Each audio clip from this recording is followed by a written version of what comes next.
Hi, and welcome to another episode of Life Lessons in Bon Jovi songs. And we're getting to the end of the third album of the album Slippery When Wet. And this is like, oh, this is such a good song. It's Never Say Goodbye. So it's the second last song of the album. And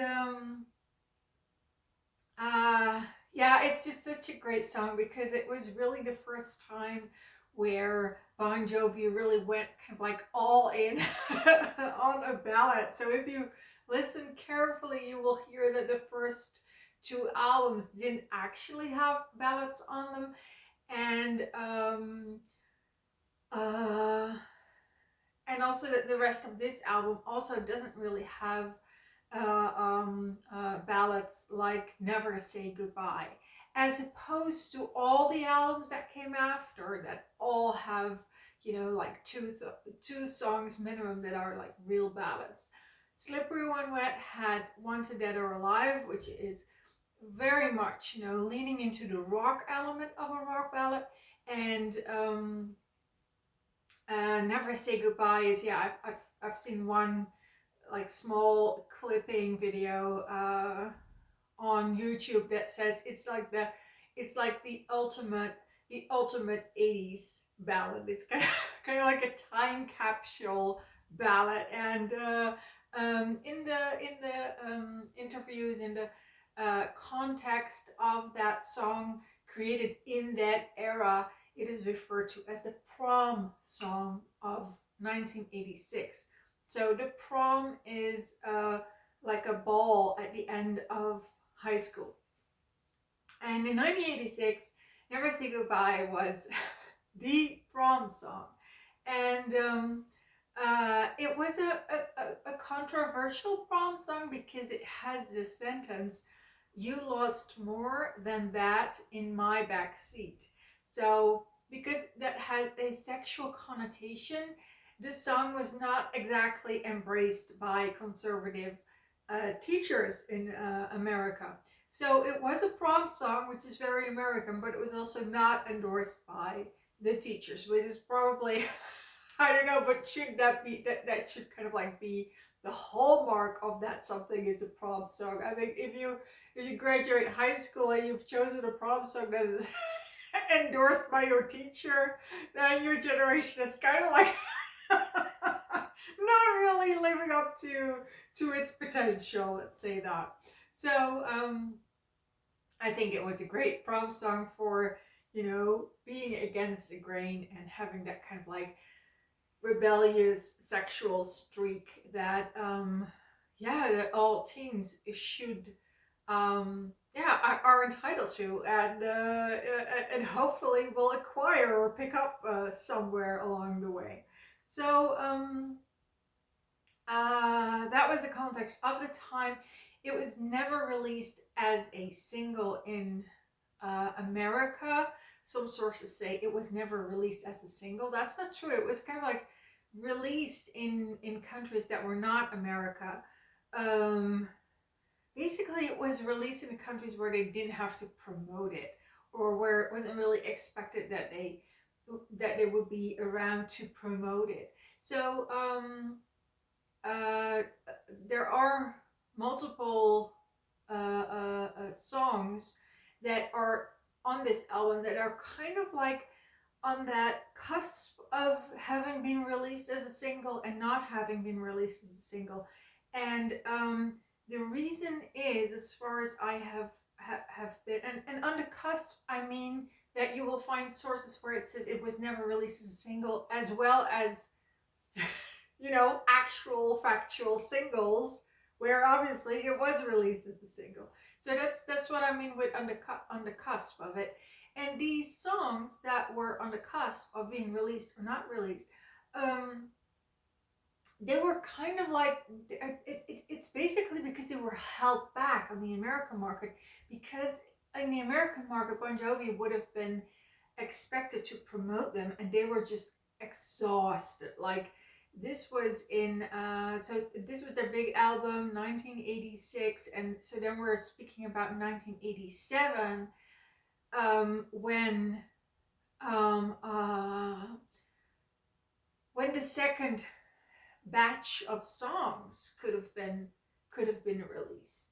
And what they did was they said for the third single, so you had like the first one, which was You Give Love a Bad Name, then you had the second one, which was Living on a Prayer. By the end of 1986, those two songs were like dominating the year and dominating the charts.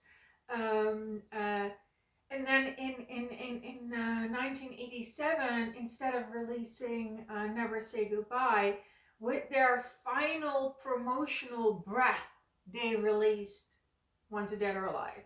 And that video of Wanted Dead or Alive is also the illustration of how stressful their touring life was. So it was like literally their last breath. It was like we're done. We're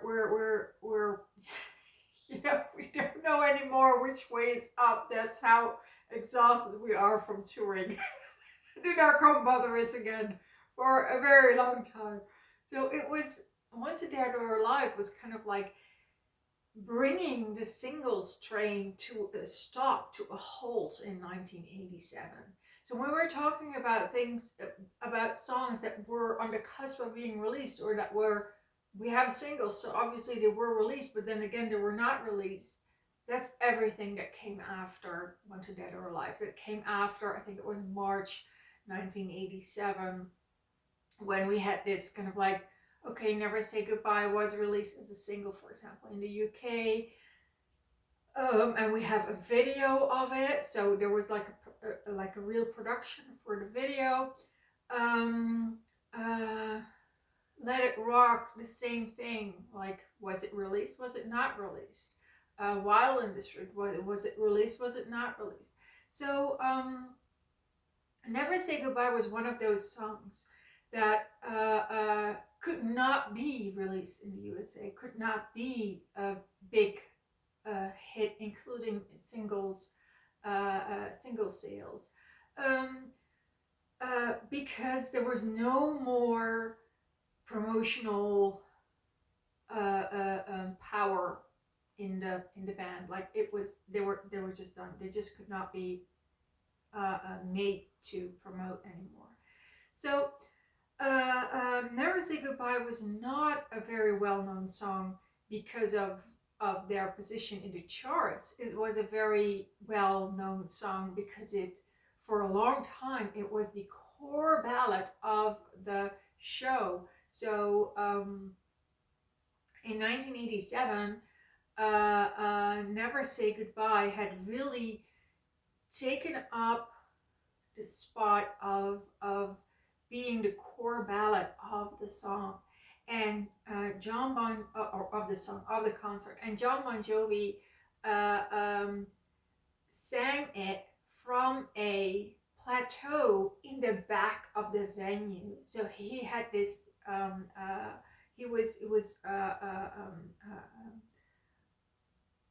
attached to a cable, and then he flew over the crowd. And Bon Jovi was the first band that did this, and they dropped the act, I think, in 1988, like when they went back on tour, or in 1989, I don't know. It was like somewhere along those lines. So in 1987, he was still John Bon Jovi was still on the cable and going to a plateau, flying over the crowd, going to a plateau in the back of the venue, and there he sang Never Say Goodbye. And oh my god, that was freaking powerful. That was, wow. Just so, it was so incredibly raw. It was like a lot of the performances, he was just like, his voice was shot, and it was really dragged out. It was like twice the length of what it had on the album. And so yeah, that was just so raw, which was really not how it ultimately ended up. So in 1987, we had this kind of like pure raw rock rendition of Never Say Goodbye being uh, um, yeah, like a centerpiece of their set list. And then it, like by 1989, 1990, it became a an acoustic version with John and Richie sitting at the front of the stage together, making it an acoustic version. And so that was like a whole different energy. The song just got a complete makeover. And then and the original electric version never came back in the set list ever again. But in 1995, they had so that's like 9 years after this song was released on this album. 9 years after 1995, they created a hybrid version between the acoustic version of the early 90s, very late 80s, and the electric version that they had played in the first couple of years. And that is really what is considered as the kind of like the pinnacle, kind of like the, you know, the ultimate version that Never Say Goodbye you know, could be. It became like the best version of themselves. This song. But having said that, so I will give the link below of this version and also of another one from the 80s that is more traditional, and I will give you one that is only the acoustic. So I will give you all the links in below. But there's really kind of like a fan base divide. I would say, like, if we would really get into it and like take polls and everything, you would really have like three equally divided groups, where one is, you know, like me, where we're like, yeah, we want it straight up. We want that really old-fashioned electric version played by an exhausted John Bon Jovi in the back of the arena. We want the version that just drags out for like 8 minutes of Never Say Goodbye in yeah, agony. Yeah, I have no idea what it says about us that we like that version. But so you have that crowd who will say like, oh, we like that live rendition. Then you have the ones who will say like, oh no, it's really that song where Rich and John are on, you know, in front, on the front of the stage, both with electric guitars. That is like the most, it is subtle, it is melodic, it is genteel, it has that kind of like ring to it that John Bon Jovi and Richie Sambora created with their acoustic performance at the MTV Video Music Awards. I think it was 1989 that they did that. I think 1989. And so that was the moment when John Bon Jovi and Richie Sambora took the stage in a worldwide show from MTV, and they played a few songs acoustic. And that's when the series MTV Unplugged, where they invited bands and they all played acoustic. That series, MTV Unplugged, was based entirely on John Bon Jovi and Richie Sambora having that first idea of, let's go play acoustic on international television. And that version where Never Say Goodbye acoustic with the two of them playing at the front of the stage, it's so in the vein of that. It's like 100% in that vein. So there's people who like that, obviously. And then there's the ones who are really that 1995 crowd. And the 1995 crowd is, I would say, is like the real music lovers. So by 1995, Bon Jovi had elevated their music um, um, to the level of real knowledgeable music lovers and music critics and music journalists loving their I would say their shit, their stuff, loving their stuff. So These Days album is for like that crowd. It is the pinnacle. It is by 1995, the These Days album. It was hailed here in the Netherlands, but also just Europe as a whole, and the UK as well, I believe. Like, we just couldn't get enough. You know, like the real people who really kind of like the real journalists who know music, they really just couldn't get enough. It was like These Days, it was right in that niche where they didn't even know that they needed Bon Jovi. They didn't even know that they would ever fall for Bon Jovi, you know, after having said bad things about the band for like the last 10 years.